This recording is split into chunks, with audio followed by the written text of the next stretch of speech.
jeg slukke for lyset igen? Jeg kan ikke rigtig se noget. Ja, det er han. Så er han. Tyv faldt ned i jer.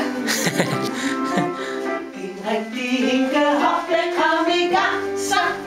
En dansk kamp, så. Ind ud og ind og bøj og stræk.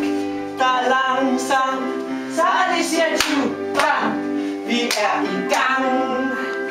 Og vi siger tak til musikken. Tak og tak og tak. Ja. Der var engang en rigtig guttermand, som hed Styrmand Volter. Det er ham især på billedet her.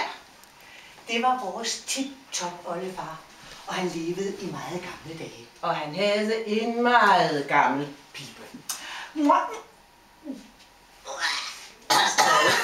En sur skade. Han sejlede rundt på sin gamle skonnert i hele verden og fortalte historier. Og de historier har vi arvet, og det er nogle af dem, vi gerne vil fortælle til jer i dag. Men Styrmand Volter, han havde jo forresten også en dejlig hund, der hed Skipper. Det er magen til dig.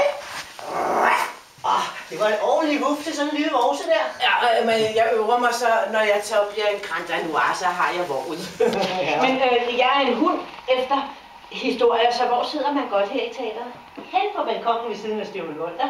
Prøv lige at gøre det der igen. Hen på balkonen ved siden af Styrmand Volter. Det er en hundekys. Styrmand Volter, han havde jo forresten også den her sådan fine lille kiste, som engang havde ligget på havsens bund, og som han havde fyldt med